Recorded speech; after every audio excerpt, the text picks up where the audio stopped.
जय श्री माता जी। समस्त जागृत चेतनाओं को इस चेतना का प्रणाम।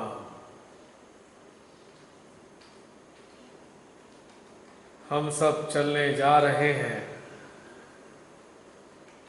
अंतर जगत की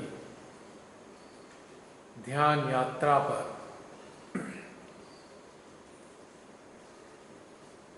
और यह अनजानी सी यात्राएं जब प्रारंभ होती हैं तो हम जान ही नहीं पाते कि ये यात्राएं किस ओर मुड़ जाएंगी। इन यात्राओं का पता किसी को भी नहीं होता है सिवाय परमेश्वरी के। समय होता है, यात्रा का शुभारंभ होता है और सारा का सारा यात्रा का चार्ज परमेश्वरी स्वयं संभाल लेती हैं और जो वो चाहती हैं वैसी ही चीज़ें, वैसी ही बातें और वैसे ही शब्द हमारे हृदय में प्रेषित करती जाती हैं और ये शब्द हृदय से बाहर वाणी के माध्यम से आते चले जाते हैं। ऊर्जा उनकी, प्रेरणा उनकी, इच्छा उनकी, सभी कुछ उनका है। हम तो कुछ भी नहीं, हम तो निमित्त मात्र हैं, एक जरिए हैं। इससे ज़्यादा कुछ हैसियत हमारी नहीं है। हम भले ही हृदय में ये धारण करें कि हम ध्यान में बैठने जा रहे हैं, पर ध्यान का प्रारंभ तो वही कराती हैं। यदि ध्यान हृदय से प्रस्फुटित हो रहा है तो यह बात सुनिश्चित है, इसमें उस यंत्र का कोई भी लेना देना नहीं है। वो बात और है कि एक प्रकार का अक्सर अनेकों सहजी निरंतर ध्यान करते रहते हैं, यानी कि हर रोज प्रतिदिन repetition, same process, same idea, same भाव, सेम प्रार्थना, सब कुछ वही का वही यदि रिपीट हो रहा है तो यह बात पक्की है कि वो ध्यान है ही नहीं। वो तो हमारे बाएं आज्ञा में संग्रहित सूचनाओं के भंडार से जो हमने एक क्रम बना दिया है वही आता है और हम प्रतिदिन वैसा ही करते हैं और सोचकर संतुष्ट हो जाते हैं कि हमने ध्यान कर लिया। पर ध्यान घटित ही कहाँ हुआ। जो कुछ आया वो बाएं आज्ञा से आया, मन के कोश से आया, ध्यान तो हुआ ही नहीं। तो इस बात को समझना होगा कि ध्यान को घटित कराने के लिए इस बात को समझना चाहिए कि जो ध्यान है वो किसी मानव के अधीन नहीं है। हम बाह्य रूप से ध्यान में बैठने के लिए तैयार तो हो जाते हैं, किंतु ध्यान परमेश्वरी ही घटित कराती है और हमारी ध्यान यात्रा निरंतर अग्रसर होती जाती है। तो आइए चलते हैं आज की एक नई ध्यान यात्रा पर। बुला लेते हैं अपने समस्त संगी साथियों को, यानी चित्त, मन, चेतना और जागृति को, और इनके साथ रखेंगे हम अपनी समस्त संवेदन इंद्रियों को भी, जो कि जैसे जैसे ध्यान भीतर में घटित होता है हमारी समस्त संवेदन इंद्रियां भी पुष्ट होती जाती हैं और उनकी शक्तियां बढ़ती जाती हैं। तो चलते हैं अपने मध्य हृदय में श्री मां के समक्ष और साष्टांग प्रणाम करेंगे उनके श्री चरणों में पूर्ण श्रद्धा, भक्ति, समर्पण व शुद्ध इच्छा के साथ।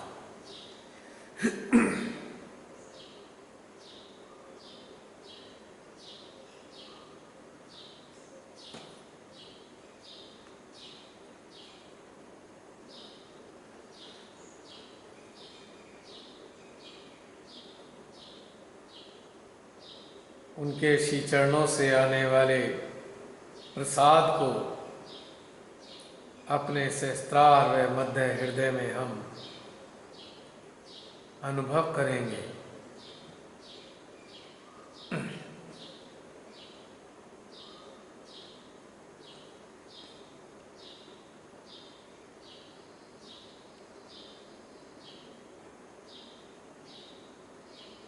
उनके प्रसाद को ग्रहण करते हुए हमारा सहस्त्रार झंकृत हो रहा है और अपनी खुशी का इजहार करने के लिए तीव्रता के साथ खिंच रहा है और इसी का साथ हमारा मध्य हृदय भी दे रहा है। जैसे जैसे सहस्त्रार में खिंचावट बढ़ती जा रही है, वैसे वैसे मध्य हृदय में उत्पन्न होने वाला निर्वात भी और सघन होता जा रहा है। इन दोनों स्थानों पर होने वाली ऊर्जा की प्रतिक्रियाओं को कुछ देर तक आभासित करते हैं।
हमारे हमसा में भी खिंचाव उत्पन्न हो रहा है और हमारे विशुद्धि में भी दोनों साइड यानी कि बाईं व दाईं विशुद्धि विशेष तौर से खिंचावट की अनुभूति प्रदान कर रही है। ऐसा प्रतीत हो रहा है जैसे हमारी दोनों विशुद्धि में किसी ने एक पतला सा पाइप लगा दिया हो और उस पाइप में जल पूरी रफ्तार से तीव्रता के साथ प्रवाहित हो रहा हो। जिस प्रकार से पाइप में थोड़ी फुलावट आ जाती है, उसी प्रकार से हमारी बाईं व दाईं विशुद्धि में फुलावट की अनुभूति हो रही है, जो अत्यंत सुखदायी है। ऐसे ही इसको कुछ समय तक अनुभव करेंगे।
परमेश्वरी से एकाकारिता की अनुभूति प्रगाढ़ हो रही है।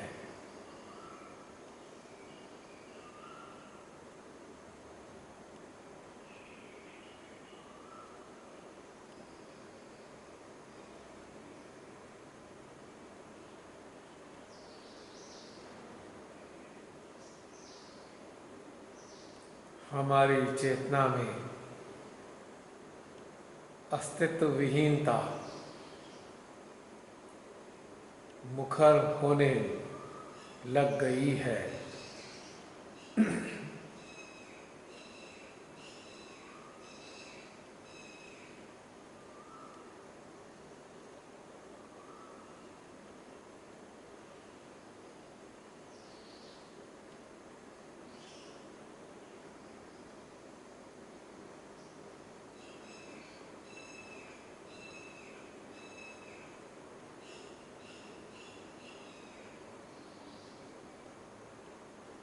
धीरे धीरे हमारा बाह्य अस्तित्व मिटता हुआ अनुभव दे रहा है।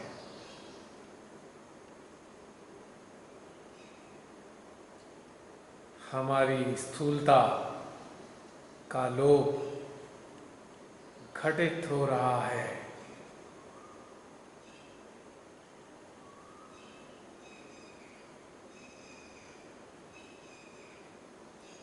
धीरे धीरे हम स्वयं को ऊर्जा में परिवर्तित होता हुआ अनुभव कर रहे हैं।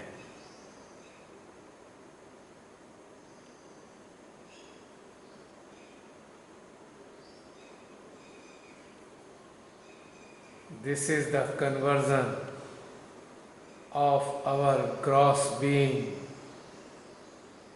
into energy.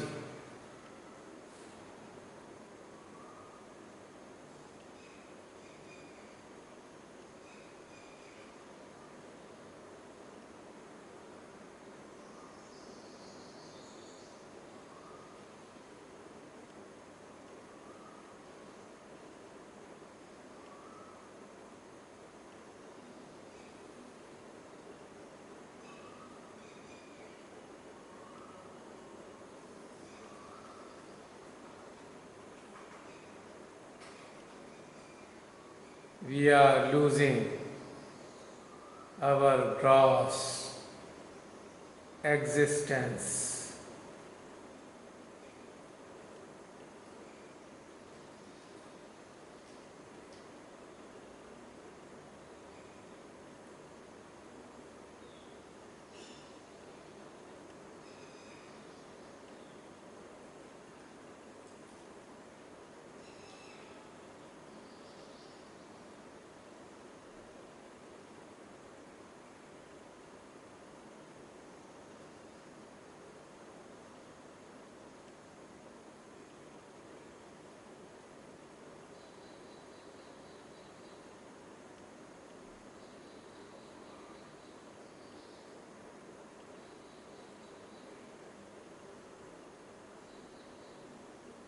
In this state,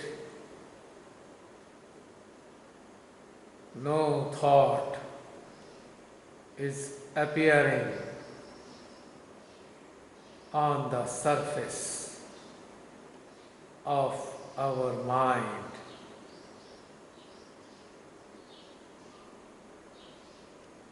Or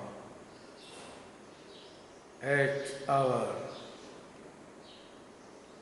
consciousness.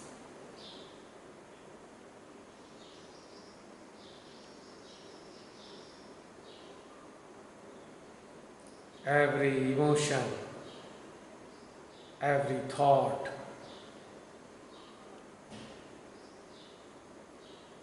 all kinds of instincts, inclinations, desires, temptation,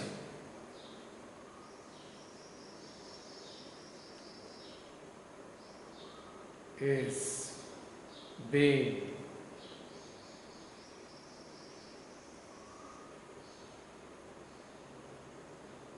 dissolved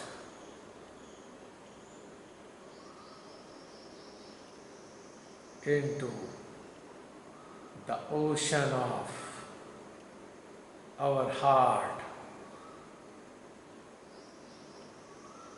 which is full of divine love, compassion,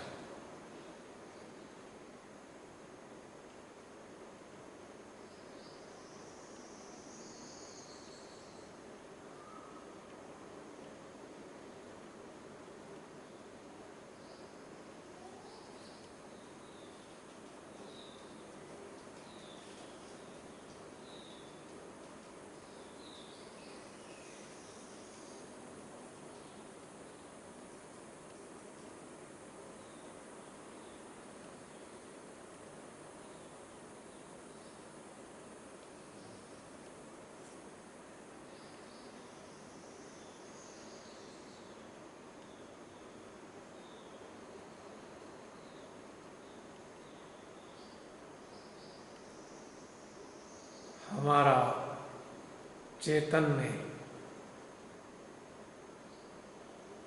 परिवर्तन हो रहा है।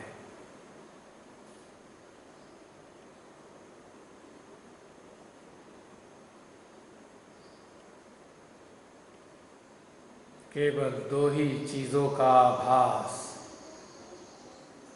शेष है, चेतन और चेतना।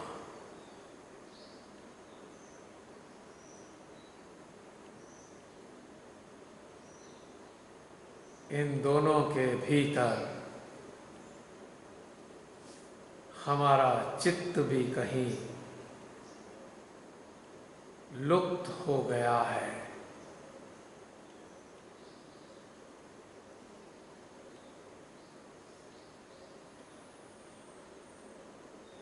हमारी चेतना चेतन के समक्ष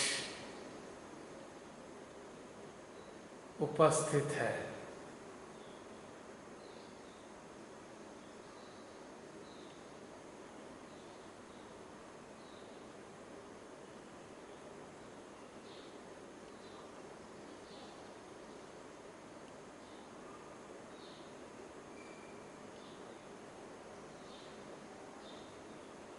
जैसे कि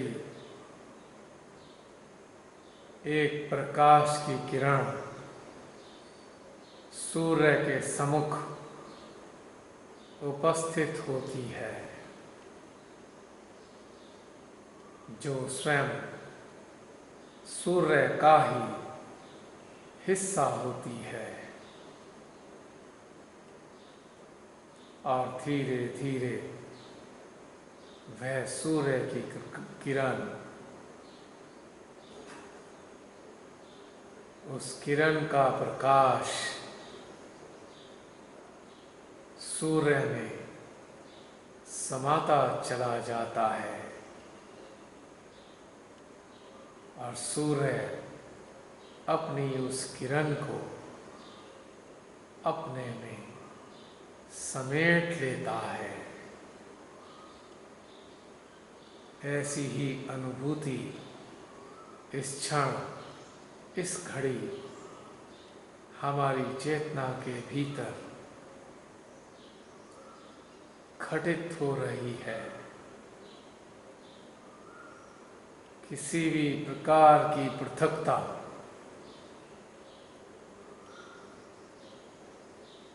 भिन्नता व विशेषता शेष नहीं रह गई है।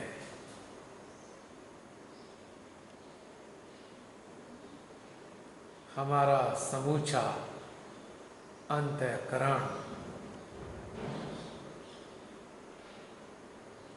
इस महा चेतन अस्तित्व में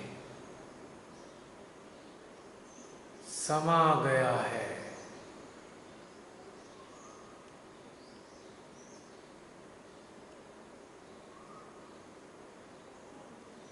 और अब हम इस चेतन में पूरी तरह डूब गए हैं।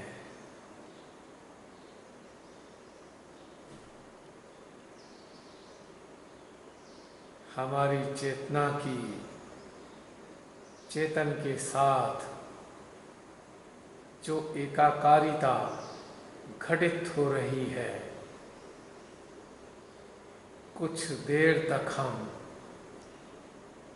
इसी अलौकिक एकाकारिता का आनंद उठाते हैं।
इस अद्भुत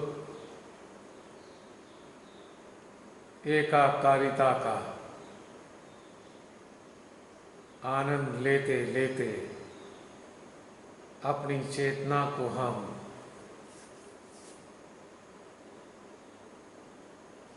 अनंत अंतरिक्ष में लेकर चलते हैं और इस चेतना को हम मिलाने जा रहे हैं श्री विट्ठल की निराकार ऊर्जा से, उनके निराकार अस्तित्व से।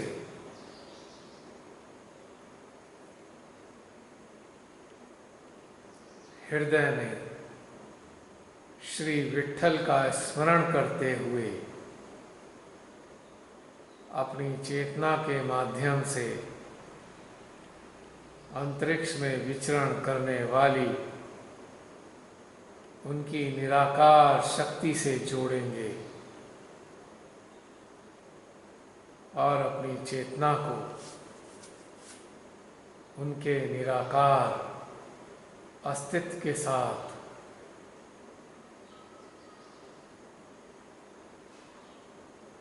स्थापित कर देंगे। पूरी एकाग्रता के साथ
उनकी निराकार ऊर्जा को हम अपने हृदय में ग्रहण करेंगे।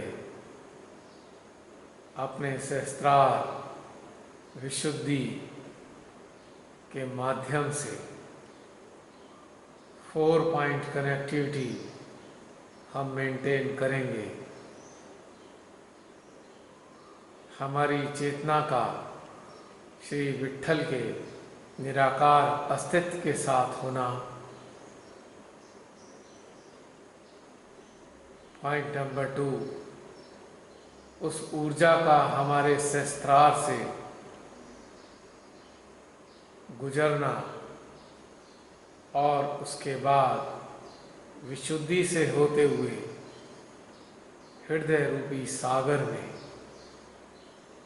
समाते जाना।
हमारे संपूर्ण यंत्र में ऊर्जा का प्रभाव बढ़ता ही जा रहा है।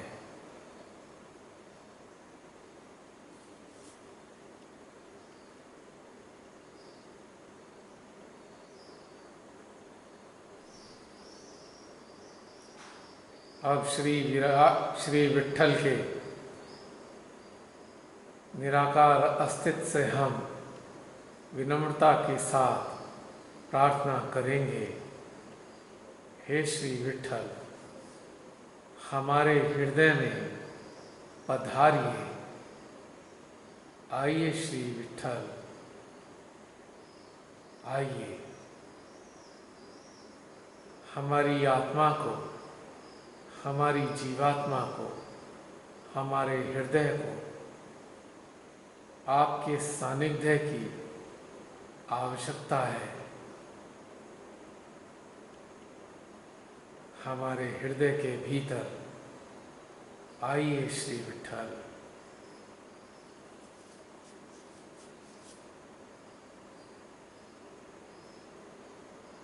इसी के साथ अपनी चेतना को भी हम श्री विट्ठल के सानिध्य में अपने मध्य हृदय में ले आएंगे और उनके साथ अपने मन, चित्त व जागृति को भी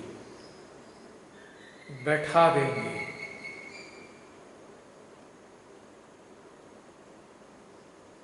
और कुछ मिनट के लिए हम इस मिलन का आनंद उठाएंगे।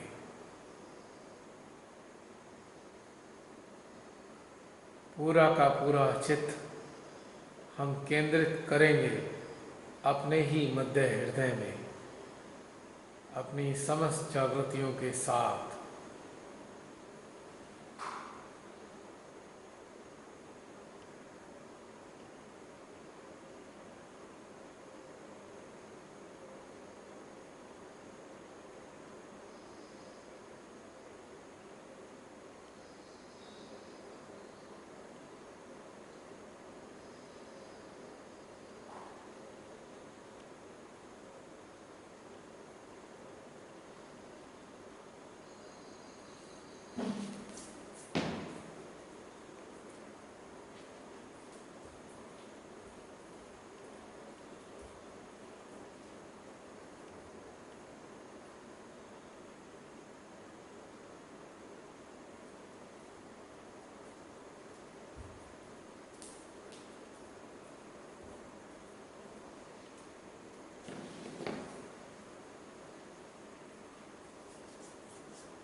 अब श्री विट्ठल से प्रार्थना करेंगे हमारी दाहिने विशुद्धि में स्थित अपने अंश को वो पूर्णतया जागृत कर दे।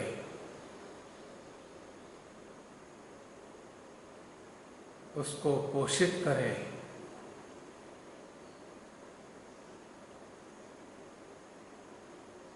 अपने चित्त को अब हम अपनी दाहिनी विशुद्धि में स्थापित करेंगे और अपने मध्य हृदय से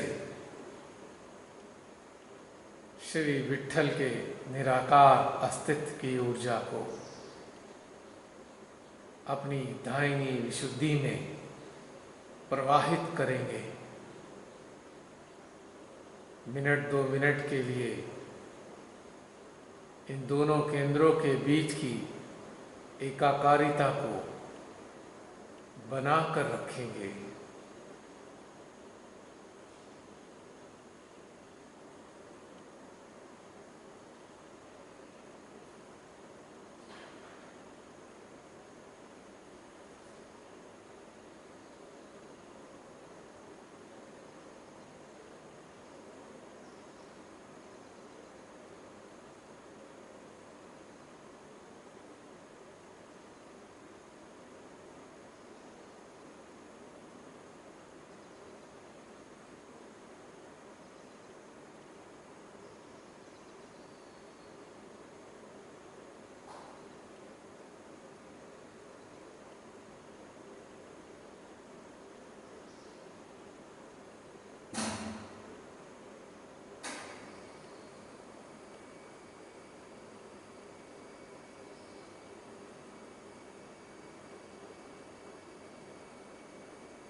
आप सभी महसूस कर रहे होंगे कि आपकी दाहिनी विशुद्धि में कुछ हलचलें बढ़ गई हैं।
आप में से कुछ लोग एक और चीज का अनुभव कर रहे होंगे। जैसे जैसे हमारी दाहिनी विशुद्धि का पोषण बढ़ रहा है, वैसे वैसे हम में से कुछ के दाहिने आज्ञा में कुछ गर्माहट का निकलना हो रहा है और बाएं हाथ की हथेली के मूलाधार वाले भाग पर गर्माहट व जलन की अनुभूति भी हो रही है।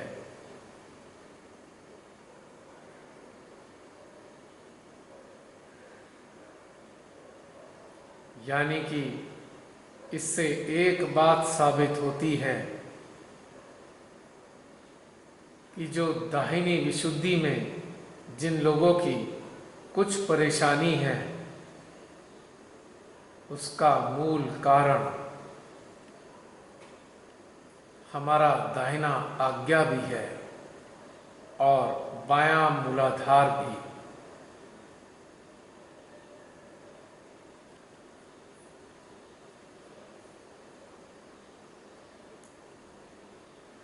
यह प्रकट हो रहा है, यह तथ्य हम सबके साथ में हमारे सूक्ष्म यंत्र पर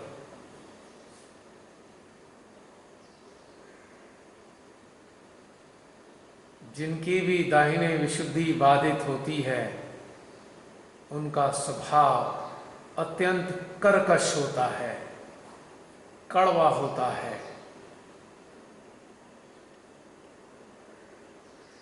और ऐसे लोग अक्सर बहुत चीखते चिल्लाते भी हैं, दूसरों को बुरी तरह डपटते हैं, अपशब्दों का इस्तेमाल करते हैं, यदा कदा या अक्सर।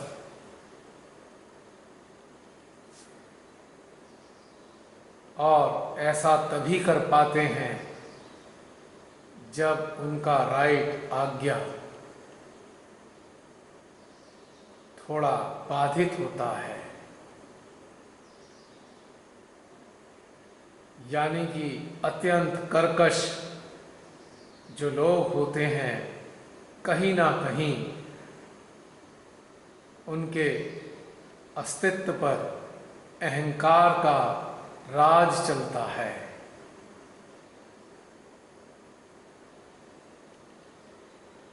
और उनके भीतर दूसरे लोगों का दमन करने की भी अत्यंत तीव्र इच्छा रहती है।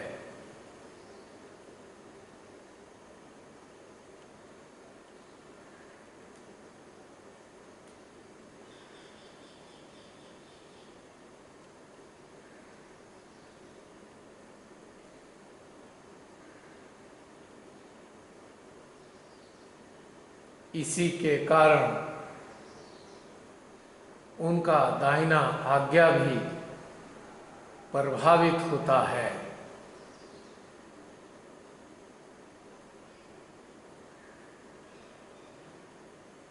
और जब ऐसा होता है, ऐसे स्वभाव के कारण बायां मूलाधार भी नकारात्मक रूप से प्रभावित होता है।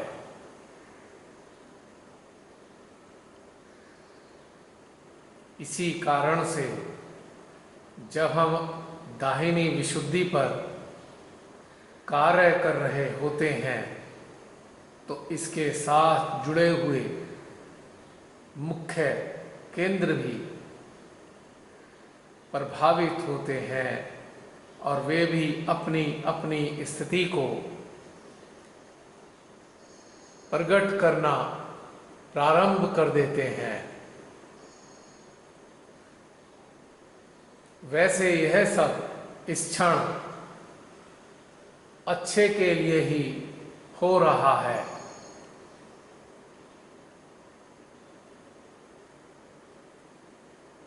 एक प्रकार से स्वच्छता की प्रक्रिया जारी है।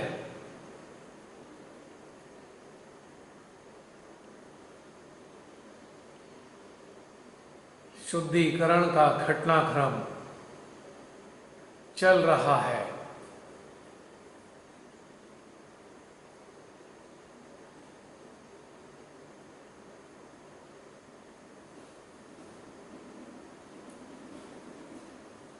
कुछ और देर तक अपनी दाहिनी विशुद्धि को हम ऊर्जा से चैतन्यतित करते रहेंगे जब तक कि हमारे केंद्रों पर होने वाली नकारात्मक प्रतिक्रियाएं समाप्त ना हो जाएं।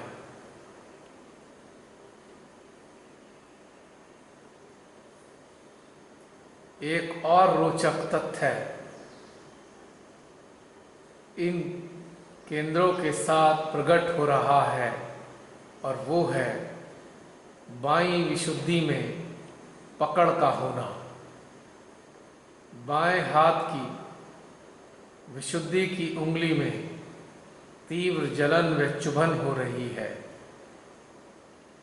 यानी कि जो लोग अत्यंत कर्कशता का इस्तेमाल करते हैं, अपशब्दों का इस्तेमाल करते हैं, उस दौर के बाद उनके भीतर गिल्ट की अनुभूति होती है। बाद में वे पछताते हैं कि क्यों उन्होंने इतने कटु शब्दों का इस्तेमाल किया। थोड़ी थोड़ी उनके भीतर अपराध बोध की भावना प्रगाढ़ होने लगती है, जिसके कारण उनकी बाईं विशुद्धि भी नकारात्मक रूप से प्रभावित होने लगती है। इससे एक बात जाहिर है, यदि हम अत्यंत कर्कशता का इस्तेमाल करेंगे तो उसके बाद भले ही कुछ समय बाद हम कहीं ना कहीं पछतावा भी करेंगे और अपराध बोध से ग्रसित हो जाएंगे। यानी कि हार्श लैंग्वेज का इस्तेमाल करने वाले या अपशब्दों का इस्तेमाल करने वाले निश्चित रूप से गिल्ट की पकड़ में आ जाते हैं और उनकी बाईं विशुद्धि में बाधा उत्पन्न हो जाती है। और बाईं विशुद्धि की बाधा उन्हें परम के साथ एकाकार होने में अड़चनें उत्पन्न करने लगती हैं। तो यह घटनाक्रम जब हम ध्यानस्थ अवस्था में अंजाम देते हैं, यानी कि अपने हृदय की ऊर्जा से अपनी दाहिनी विशुद्धि को पोषित करते हैं, तो कुछ नकारात्मक स्थितियां हमारे ऊर्जा केंद्रों पर प्रकट होने लगती हैं। पर चिंता नहीं करना है, क्योंकि यह पोषण है और साथ साथ सफाई अभियान भी चल रहा है। किंतु जब हम अच्छे से ध्यानस्थ होने लगते हैं और श्री विट्ठल की कृपा हमारे अंदर प्रकट होने लगती है, तो हमारे भीतर कर्कशता के स्थान पर विनम्रता आ जाती है। हम जो भी बात बोलते हैं पूर्ण हो संतुलित होकर विनम्रता के साथ बोलते हैं, किंतु इस विनम्रता में एक दृढ़ता, स्थिरता व स्थायित्व और ग्रेविटी यानी गुरुता भी मौजूद रहती है। श्री कृष्ण जी का जो एक स्वरूप है श्री विट्ठल का, वह स्वरूप है एक न्याय प्रिय राजा का। एक न्याय प्रिय राजा जो अपनी प्रजा को हर प्रकार से संतुष्ट करने के लिए एक सुंदर न्यायप्रियता को स्थापित करता है। श्री विट्ठल से आशीर्वादित साधक साधिकाएं अत्यंत न्यायप्रिय होते हैं। ना तो वो किसी के साथ अन्याय करते हैं, ना ही स्वयं सहते हैं और ना ही अन्यों को भी सहने के लिए मजबूर करते हैं, बल्कि इसके उलट वह अन्य लोगों को अनेकों प्रकार की प्रेरणाएं देकर उनको सशक्त बनाते हैं, ताकि वे भी किसी भी प्रकार के अन्याय को कभी नहीं सहन करें और अन्याय के साथ डटकर मुकाबला करें।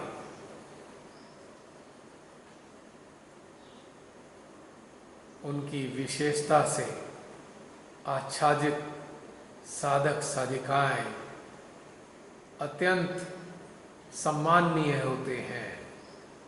अपने आत्मसम्मान में लबरेज होते हैं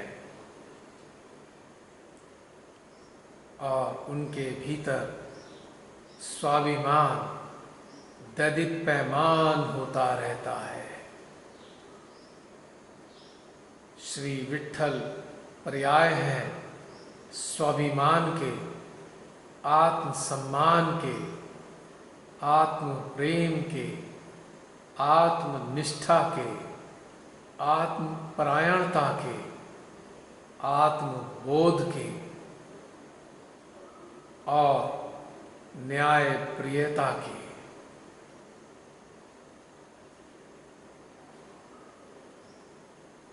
और जब यह हमारी चेतना में जागृत होकर रहने लगते हैं तो कभी भी हमको किसी के आगे मजबूरी में झुकने भी नहीं देते।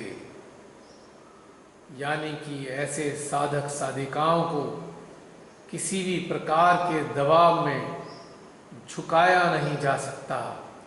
ऐसे साधक साधिका अपना शीश तो कटा सकते हैं, किंतु किसी दुराचारी, अन्यायी, लोभी, आताताई, आक्रामक व्यक्ति के आगे अपना सर कभी भी नहीं झुका सकते हैं।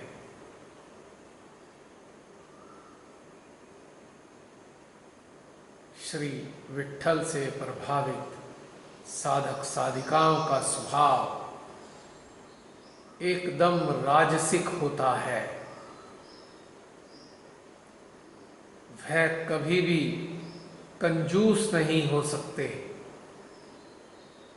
और कंजूसी के बारे में तो सोच भी नहीं सकते। अन्य लोगों के लिए वे अत्यंत उदार होते हैं, किंतु इस उदारता में एक विलक्षण संतुलन भी दिखाई देता है। उनके भीतर अनेकों प्रकार की सुंदर सुंदर अनुभूतियां तो होती हैं, किंतु वो किसी भी प्रकार की भावनाओं के चंगुल में कभी भी फंस नहीं सकते हैं। चाहे कोई कितनी भी चतुराई से उनको अपनी भावनाओं में, किसी भी प्रकार की भावनाओं में क्यों ना उलझाना चाहे, कितना भी प्रयास क्यों ना कर ले, किंतु वह कभी भी किसी भी भावना के चंगुल में फंसते ही नहीं है। वह तत्क्षण जान जाते हैं कि सामने वाला जो व्यवहार कर रहा है वह हृदय से परिपूर्ण होकर कर रहा है अथवा किसी भावना से ग्रसित होकर कर रहा है। वह तत्क्षण भाप जाते हैं कि सामने वाले के हृदय में क्या चल रहा है। आम हालात में वो यह कभी भी जानने को इच्छुक नहीं होते, किंतु जब भी कभी वे किसी के संपर्क में आते हैं और उनका चित्त व चेतना किसी मानव के साथ कनेक्ट होते हैं, तत्क्षण उनके हृदय में उस मानव का जो हृदय है, जो उस हृदय के चारों ओर छाई रहने वाली चीज़ें हैं, उनके हृदय में प्रतिबिंबित होने लगती है। यानी कि श्री विट्ठल से आशीर्वादित साधक साधिकाओं को कोई अपनी चतुराई से, अपनी धूर्तता से कदापि मूर्ख नहीं बना सकता। हाँ, यदि वे जानबूझकर मूर्ख बनना चाहें और यह प्रदर्शित करना चाहें कि वो बेवकूफ़ हैं, तो बात और है, किंतु ऐसा करने में भी उनका केवल एक ही उद्देश्य होता है कि सामने वाला अपनी सारी धूर्तताओं को एक्सपोज कर दे, क्योंकि सामने वाला उनको तो अत्यंत मूर्ख समझ रहा है और वो खुशी खुशी मूर्ख बन भी रहे हैं और उसको मौका दे रहे हैं। जितना भी शातिरपना, जितनी भी चालाकी, जितना भी छल, जितनी भी धूर्तता उसके भीतर है, वो उनकी मूर्खता के आगे एक्सपोज हो जाए। और ऐसे साधक साधिका यह सब करते हुए भी शांत रहते हैं और भीतर ही भीतर मुस्कुराते रहते हैं और सामने वाले को पूरा अवसर देते हैं कि वह स्वयं को दुनिया का सबसे समझदार, सबसे ज्ञानी, सबसे उत्कृष्ट मानव सिद्ध कर दे। उसका प्रतिरोध करने की उनके भीतर कोई इच्छा भी नहीं होती, जब तक कि वे मानव, परमात्मा, प्रकृति व मानवता के खिलाफ कोई कार्य ना कर डाले।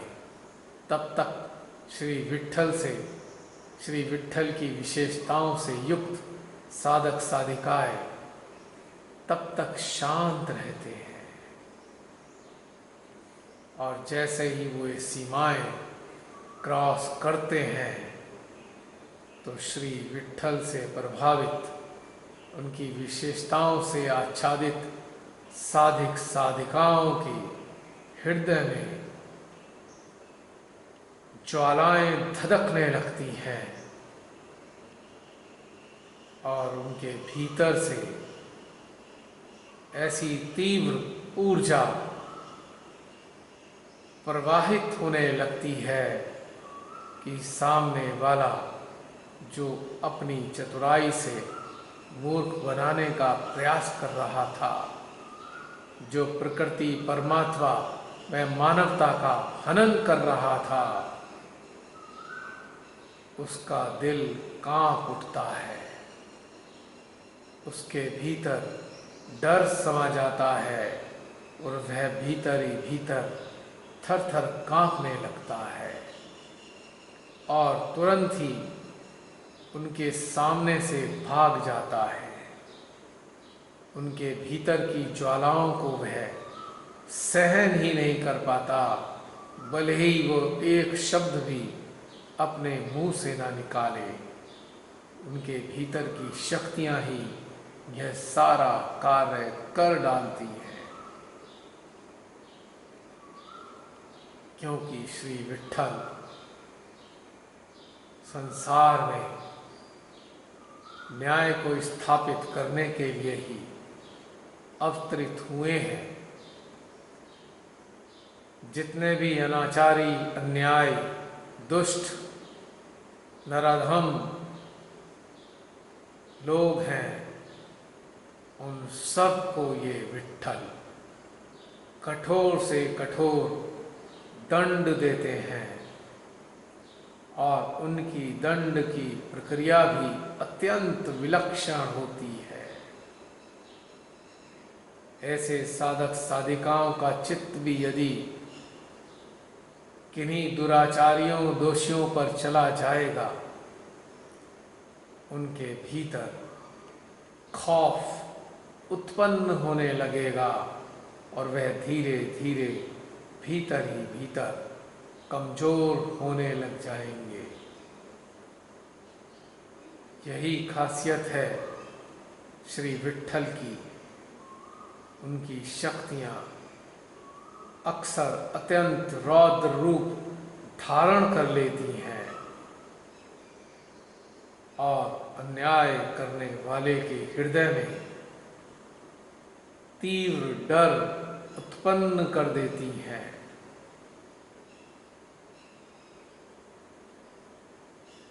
और वह अन्यायी या तो अन्याय करना बंद कर देता है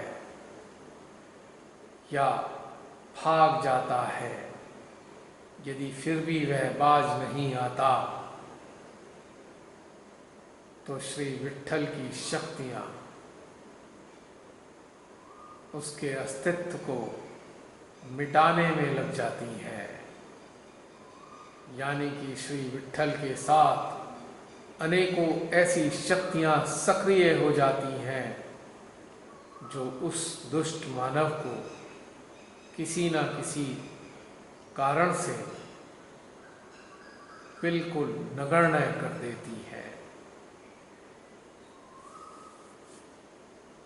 तो श्री विट्ठल जो हैं हमारे लिए अत्यंत सम्माननीय हैं।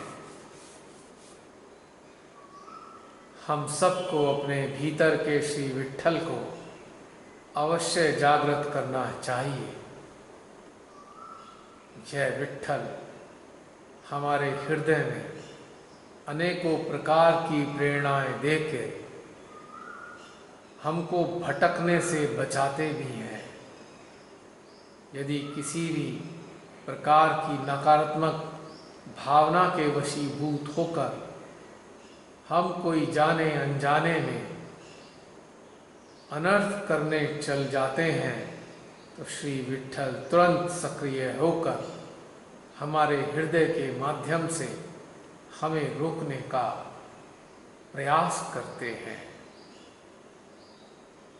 यदि फिर भी हम इनकी प्रेरणा को नज़रअंदाज कर देते हैं तो ये इस प्रकार की घटनाओं को अंजाम देते हैं जिससे हमको कोई ना कोई क्षति अवश्य पहुंचती है।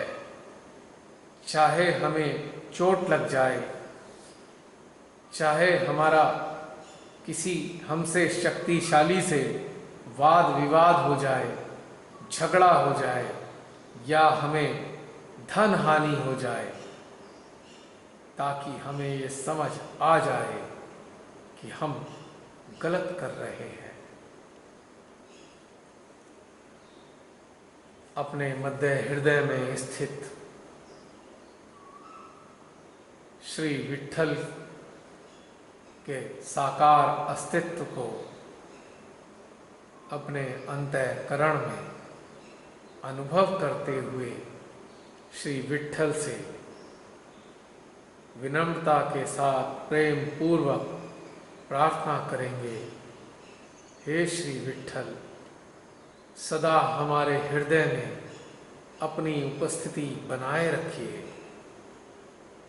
हमारे हृदय में जो श्री माँ का दरबार लगा है, उनके एक दरबारी बनकर आप भी सुशोभित होते रहिए। आपको कोटि कोटि प्रणाम, आपको कोटि कोटि प्रणाम।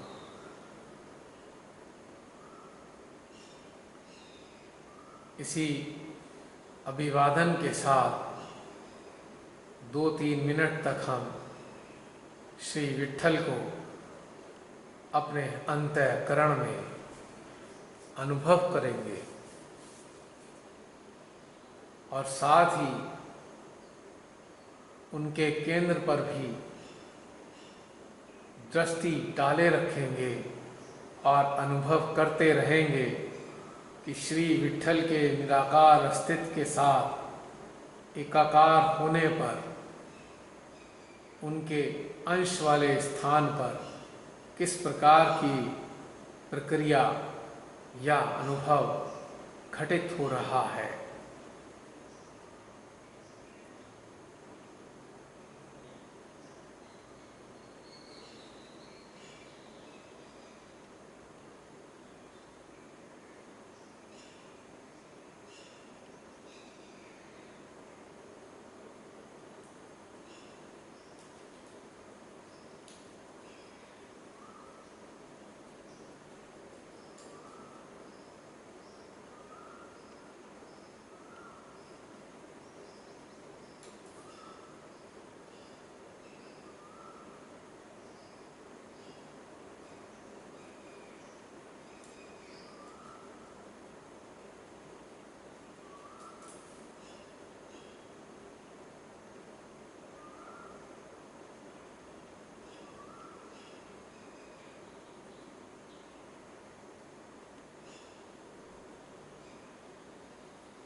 अब हम अपने चित्त में अपने उन समस्त नज़दीकी लोगों को लाएंगे, चाहे वो हमारे परिजन हों, चाहे वो हमारे मित्रगण हों, चाहे वो हमारे रिश्तेदार हों।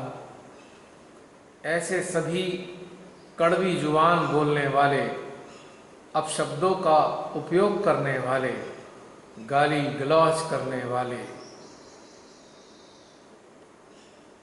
हार्श मानवों को अपने चित्त में लाएंगे, जो हमारे इर्द गिर्द लगातार बने रहते हैं और समय समय पर हमको भी अनेकों लोगों के साथ साथ पीड़ित करते रहते हैं। ऐसे समस्त लोगों को अपने चित्त में लाएंगे और अपने हृदय से श्री विट्ठल की निराकार ऊर्जा को उनके सहस्त्रार के माध्यम से उनके मध्य हृदय में प्रवाहित करेंगे, यानी कि 4 पॉइंट कनेक्टिविटी मेंटेन करेंगे। हमारा मध्य हृदय, हमारा सहस्त्रार, उनका सहस्त्रार और उनका मध्य हृदय मिनट 1.5 मिनट के लिए अपने हृदय की ऊर्जा को उनके मध्य हृदय में प्रवाहित करेंगे।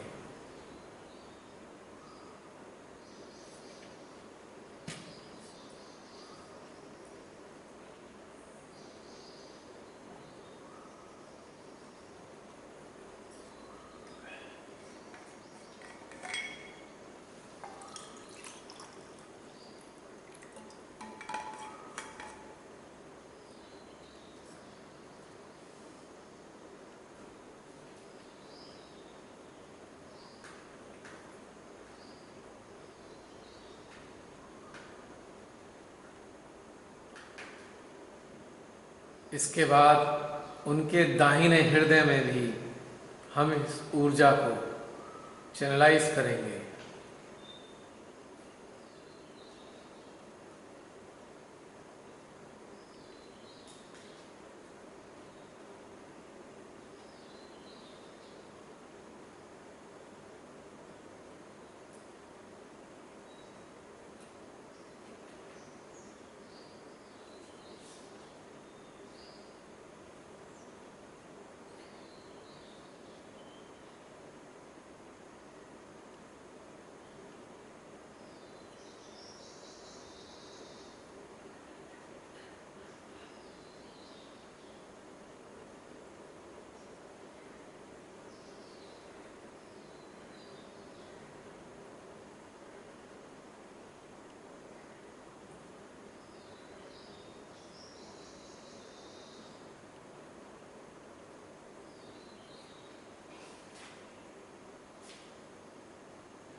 अब हम अपने चित्त में ऐसे समस्त सहजियों को लाएंगे जो राइट विशुद्धि से बाधित हैं।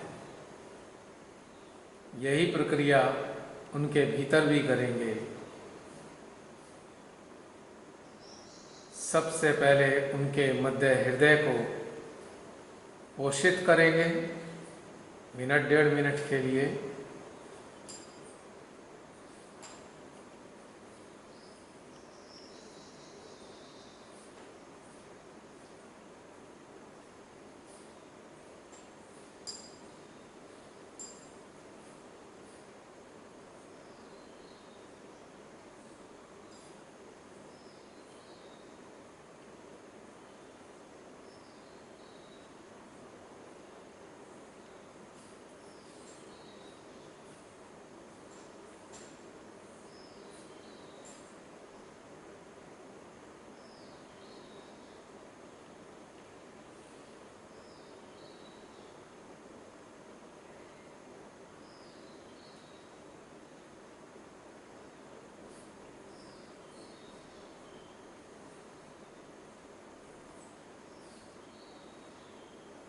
और अब उनकी दाहिनी विशुद्धि को चैतन्यित करेंगे।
अब वापस अपने चित्त को हम अपने मध्य हृदय में ले आएंगे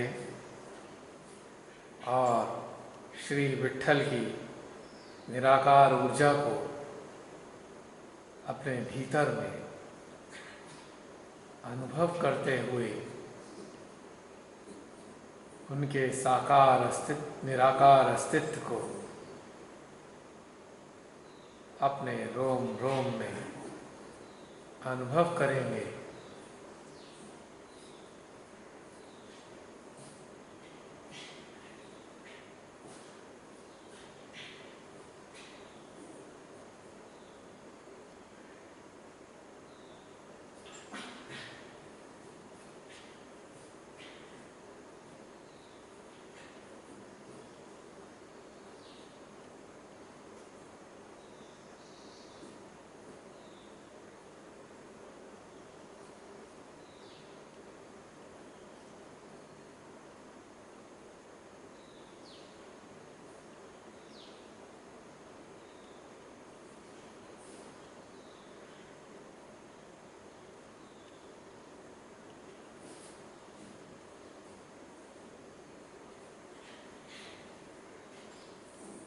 इसी के साथ ध्यान का ये दौर समाप्त होता है।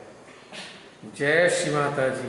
है चेतना आप सबके लिए श्री विट्ठल से प्रार्थना करती है कि श्री विट्ठल आप सभी के हृदय में निरंतर बने रहें और अपनी ऊर्जा से आपके यंत्र को सराबोर करते रहें और अपना आशीर्वाद निरंतर आप सबकी चेतना में प्रवाहित करते रहें। आपके हृदय को प्रफुल्लित रखें। जय श्री माता जी।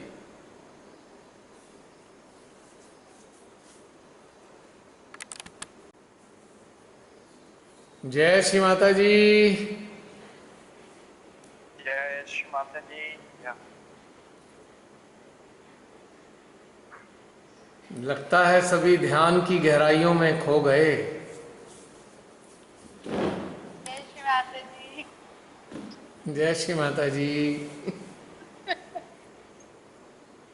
जब ध्यान में ध्यानस्थ रहते हैं धीरे धीरे, तो वहां से कभी कभी तो उठने में टाइम लगता है। हम्म, ये बात तो है, निश्चित रूप से ये और बात। मैं तो आज बीच में सो गई पूरा, मुझे पता ही नहीं चला कि मैं सो गई और कि मैं कब उठी हूँ। तो इसका मतलब ये है कि श्री विट्ठल ने आपके सिस्टम को एनेस्थीसिया देकर कुछ ऑपरेशन ऑपरेशन किया है लगता है। मुझे तो थोड़ी मतलब क्या, मुझे नहीं पता, फिर बाद में मालूम चला कि मुझे आवाज नहीं आ रही, एकदम साइलेंट हो रहा है सबके, या केवल मैं ही सो रही हूँ कि क्या हो रहा है। नहीं, बीच में एक गड़बड़ हुई थी, बीच में इंटरनेट शायद हट गया होगा, अच्छा। तो डिस्कनेक्शन हो गया था, अपने आप हट गया हाँ था। तो अच्छा, तो वो मेरा मालूम ही नहीं पड़ा, पर मुझे लगा मैं गहरी नींद में चले हाँ, गई थी और वो इसलिए गड़बड़ हुई है फिर बीच में। सब सिस्टम। कुछ देर के लिए बिल्कुल इसके हाफ में तो गड़बड़ हो गई थी, अपने आप ही डिस्कनेक्ट हो गया था ये।